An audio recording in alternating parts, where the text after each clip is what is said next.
Hello दोस्तों, आप सबका बहुत बहुत वेलकम है दृष्टि एसएससी यूट्यूब प्लेटफॉर्म पर। और एक नई वैकेंसी एएलपी की आ चुकी है, असिस्टेंट लोको पायलट की।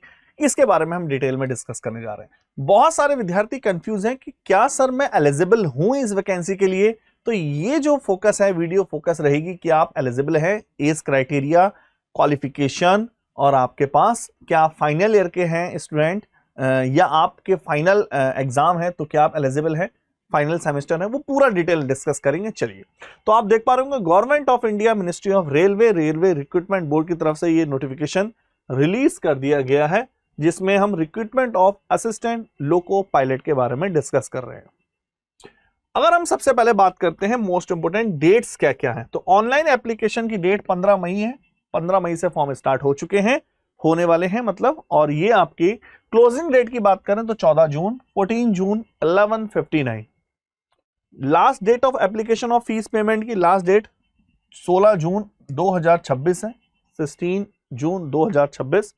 डेट ऑफ मॉडिफिकेशन, यदि आप कुछ मॉडिफिकेशन करना चाहते हैं तो 17 जून से लेकर 26 जून के बीच में आराम से मॉडिफाई, आप कुछ मिस्टेक हो गई है फॉर्म में तो आप उसको क्लियर कर सकते हैं।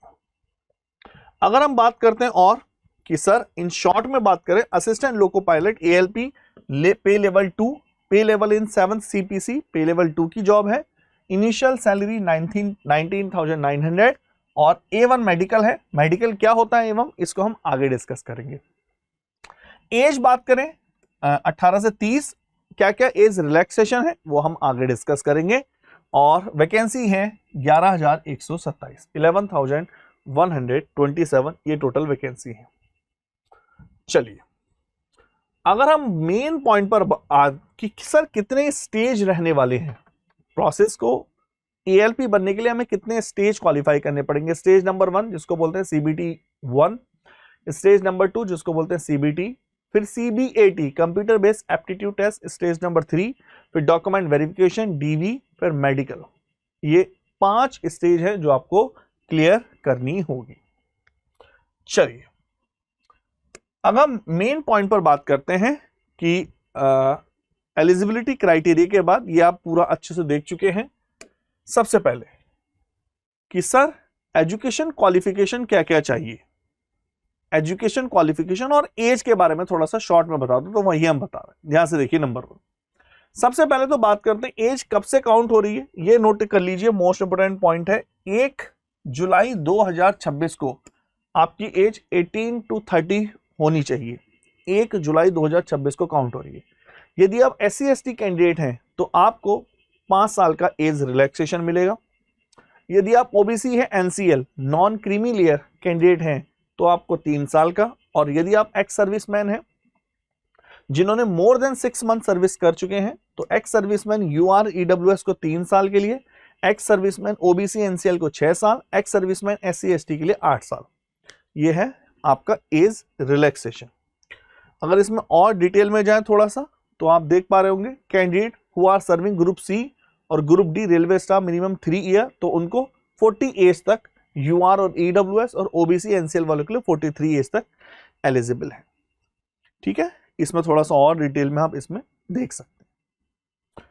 अब हम मेन पॉइंट की बात करते हैं। अगर एज में और थोड़ा डिटेल में जाएं कि आपकी एज जैसे कि मैंने बताया 18 से 30 साल के बीच में होनी चाहिए। अपर लिमिट क्या होनी चाहिए, डेट ऑफ बर्थ क्या होनी चाहिए, मतलब UR वाले और OBC CL और EWS के कैंडिडेट 2 जुलाई 1996 के जो है 2 जुलाई जो अपर लिमिट है उसकी डेट ऑफ बर्थ की 2 जुलाई 1996 है। OBC NCL की 2 जुलाई 1993 और SC/ST की 2 जुलाई 1991, मतलब इससे पहले का जन्म नहीं होना चाहिए। तो UR OBC और EWS वाले बच्चों के लिए, OBC CL के लिए 2 जुलाई 1996 से पहले का जन्म नहीं होना चाहिए। OBC NCL non creamy layer के लिए 2 जुलाई 1993 से पहले का जन्म नहीं होना चाहिए। और SC/ST कैंडिडेट के लिए 2 जुलाई 1991 से पहले का जन्म नहीं होना चाहिए। अगर हम लोअर लिमिट नॉट आफ्टर, इसके बाद नहीं होना चाहिए। सारे कैंडिडेट के लिए 1 जुलाई 2008 के बाद का जन्म नहीं होना चाहिए। 1 जुलाई 2008। चलिए,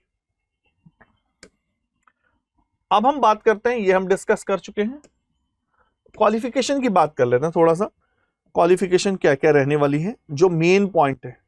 सबसे मेन पॉइंट इसमें क्वालिफिकेशन में जो चीज है जो हमने अभी देखी, एक तो सबसे पहला पॉइंट देखा, यहां लिखा है those who are waiting for their final result of the prescribed educational या टेक्निकल कुछ भी क्वालिफिकेशन हो शुड नॉट अप्लाई। यदि आप लास्ट ईयर में है तो अप्लाई ना करें।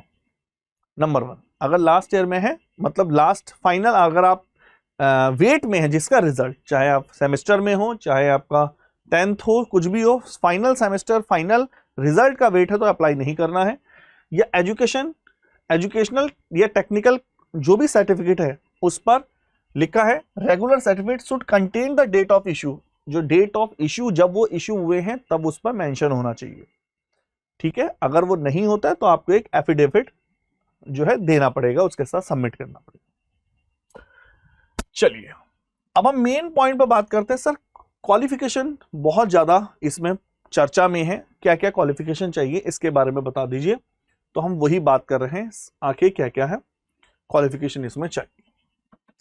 नंबर 1, असिस्टेंट लोको पायलट पे लेवल 2 पे 19,900 और मेडिकल A1 स्टेबल। सबसे पहला है मैट्रिक चाहिए, 10th पास चाहिए आप, या फिर SSLC प्लस ITI। SSLC मतलब सीनियर सेकेंडरी लिविंग सर्टिफिकेट।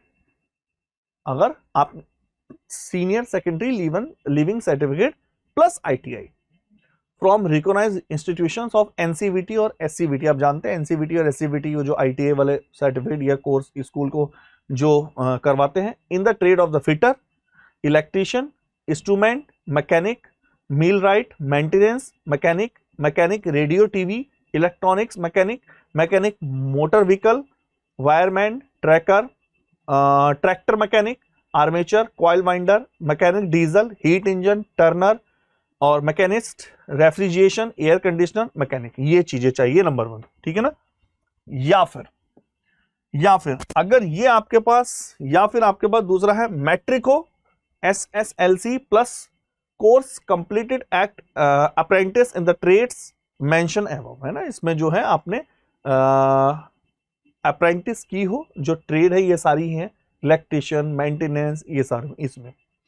या फिर और करके भी इसमें मेंशन है, या फिर आपके सामने क्या क्या मेंशन है, मैट्रिक या SSLC plus 3 year diploma, 3 year diploma in mechanical, electrical, electronics, automobile engineering, combination of the various stream of these engineering disciplines from a recognised institution in the lieu of ITI। ठीक है ना।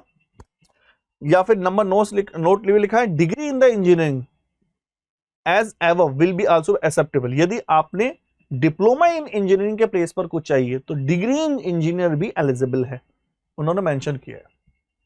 Confirm, ठीक है।